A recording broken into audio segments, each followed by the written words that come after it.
Et maintenant, on va au Zimbabwe. Voilà, le Zimbabwe. Ici, les amis, on parlera de l'Afrique dans son entièreté. Ce n'est pas toujours le Burkina Faso, le Bénin, le Lomé, tout ça. Enfin, la francolatrie est tellement embourbée de grassures à la française qu'on a du mal à réfléchir au-delà de la francophonie.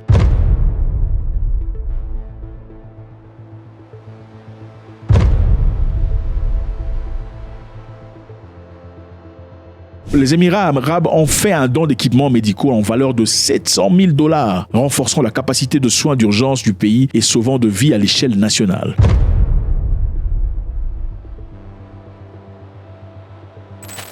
Ce ne sont pas seulement des chiffres sur le papier. Ce sont des outils qui sauvent des vies. Ils représentent notre capacité à répondre plus efficacement aux situations d'urgence, à réduire la mortalité et à fournir des soins de qualité à la population du Zimbabwe, en particulier dans nos communautés rurales et défavorisées. Cette contribution généreuse soutient directement nos efforts continus pour atteindre la couverture sanitaire universelle et s'aligne sur la stratégie du gouvernement pour le secteur de la santé. Elle allégera la pression sur les hôpitaux publics, renforcera les services de soins intensifs et, en fin de compte, améliorera les résultats de santé à travers tout le pays. Congratulations. On clappe les Indes ou quoi? Le Zimbabwe est un pays qui traverse un moment absolument difficile. On a fait des dons des 74 respirateurs pour unité de soins intensifs. C'est-à-dire ceux qui sont en soins intensifs. L'histoire que vous mettez là comme ça pour respirer l'oxygène. 74, 74. 34 tonnes de fournitures médicales essentielles ont été transférées au Zimbabwe. Okay? Donc beaucoup de choses ont été faites. La cérémonie a été faite au Zimbabwe pour célébrer cette histoire. Le Zimbabwe, c'est un pays que vous connaissez certainement ou peut-être pas. C'est un pays qui a été colonisé par les British. Ça a traversé un moment absolument difficile parce qu'au moment arrivé, le docteur Robert Mugabe, ce monsieur ici, le président le plus lettré du monde. Il a plusieurs degrees, je sais pas, 5 degrees et 3 doctorats ou un truc comme ça. En fait, les Zimbabwéens en général sont des gens qui sont très intelligents, qui vont à l'école. Hein. Les degrees, tout ça. À un moment donné, c'était les Africains les plus lettrés, le Zimbabwe. Ah oui, tel père, tel fils. C'est aussi simple que ça. Si le papa est fort, dirigeant, méticuleux, les enfants aussi ont tendance à l'être, à adopter cette mentalité. C'est aussi simple que le papa, c'est un voyou. Bon, écoute, tout le monde, c'est aussi clair que ça. Au Zimbabwe, le président Robert Mugabe, à l'époque, voulait récupérer quelques terres d'entre les mains des Blancs, qui contrôlaient presque toutes les terres au Zimbabwe. Évidemment, les Blancs, quand ils sont venus en Afrique, l'objectif, c'était pas seulement de se partager l'Afrique, mais s'assurer qu'en se partageant l'Afrique, ils ne se battent pas entre eux. Parce qu'ils avaient fait ça pendant très longtemps en Europe. Alors, les Anglais ou les British avaient récupéré le Zimbabwe comme leur terre promise. Et là-bas, il y avait beaucoup de Britanniques qui travaillaient comme agriculteurs. Mais le président Mugabe voulait aussi assigner quelques terrains ou quelques terres à sa population locale. Et ça a été un bras de fer effroyable. Alors, considérez-vous que les Zimbabwéens blancs sont des Zimbabwéens?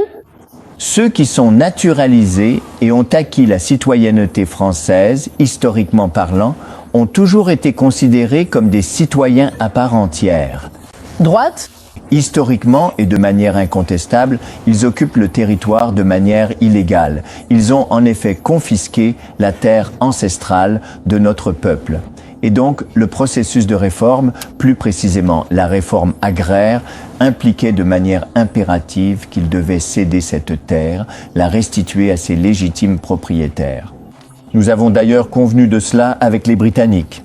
Environ 80% de ces terres ont été acquises après votre prise de fonction, une partie des terres agricoles, et avec les différents certificats qui signifient l'approbation du gouvernement. Pourquoi sont-elles pourchassées? Elles ne sont pas pourchassées. De leurs terres? Non, elles ne sont pas du tout chassées de leur pays. Les pauvres qui travaillent dans l'industrie, la fabrication et les mines ne sont pas... Je parle des agriculteurs. Ils ne sont pas affectés de magnifiques terres agricoles. Alors pourquoi sont-ils... De quoi parlez-vous? Nous récupérons des terres auprès d'eux, c'est tout. Ils ne sont pas chassés du pays. Pas du tout. Ils sont... Chassés de leurs terres? Pas de leurs terres. Ce n'est pas le cas. Nos terres, même... S'ils les ont achetées, même s'ils les ont achetées avec les certificats d'approbation du gouvernement... Mais n'avez-vous pas entendu parler des discussions de Lancaster House et de l'accord avec le gouvernement britannique? Parce qu'ils sont des colons britanniques. À l'origine, ils ont été des colons britanniques. Et nous avons convenu à Lancaster House qu'il y aurait cette réforme.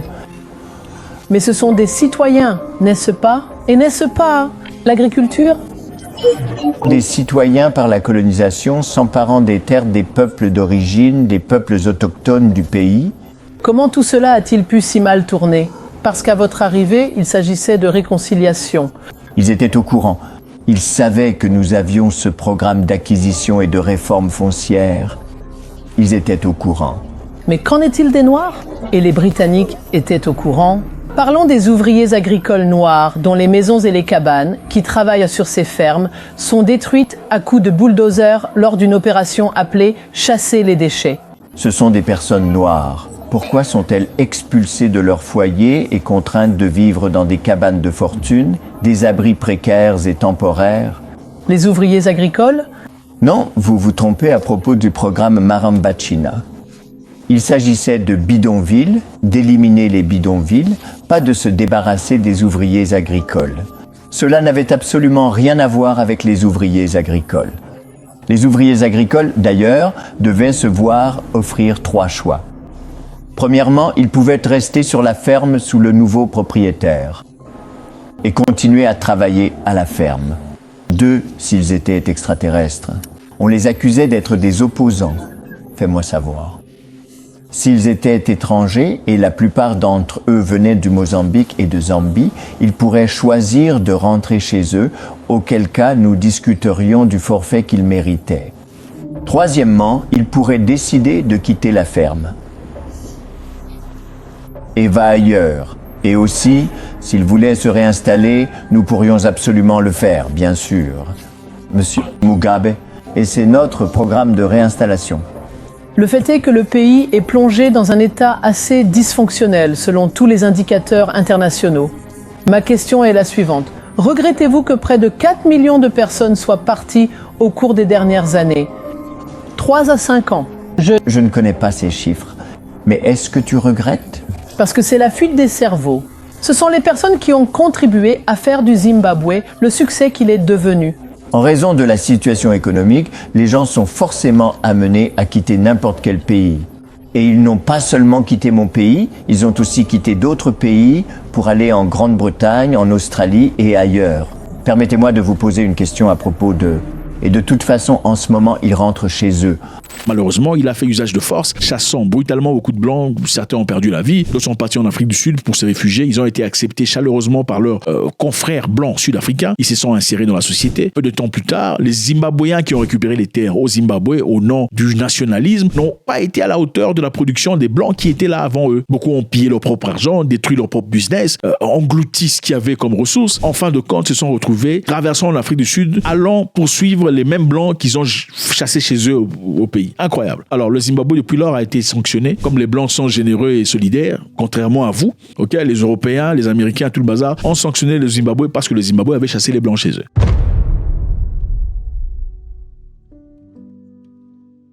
Le Zimbabwe était balancé, bouté hors du SWIFT, le système qui vous permet d'envoyer de l'argent venant de Paris vers Bafoussam. Comment vous appelez ça? Bafoussam, envoyer l'argent à Bafoussam, c'est à travers le système SWIFT. Le système SWIFT est le système interbancaire qui permet aux banques de se parler entre elles. S'il n'y a pas de système SWIFT, vous serez obligé d'envoyer l'argent à Bafoussam en prenant votre vélo ou ça dépend comment vous êtes parti pour aller à pied donner l'argent à Bafoussam. Sinon, voilà, c'est le système SWIFT dans lequel était le Zimbabwe maintenant jusqu'à aujourd'hui. Monsieur Mugabe est décédé depuis très longtemps, mais ils sont toujours sous sanction malgré tout. Alors, ils ont reçu des équipements venant de Dubaï, si vous préférez. Les Zimbabwéens ont des excellents docteurs, des excellents nurses, mais qui malheureusement quittent le pays parce qu'il n'y a pas d'opportunité, il n'y a pas d'infrastructure et c'est difficile. Ils sont tous obligés d'aller traverser vers l'Afrique du Sud espérant envoyer des soins. Et maintenant, ce système pourra peut-être balancer, essayer d'aider à hauteur de 74 respirateurs, tout ça, 7 tonnes de fournitures médicales et tout le bazar. Cachez, faites-moi savoir ce que vous en pensez, j'aurai beaucoup de plaisir. God bless.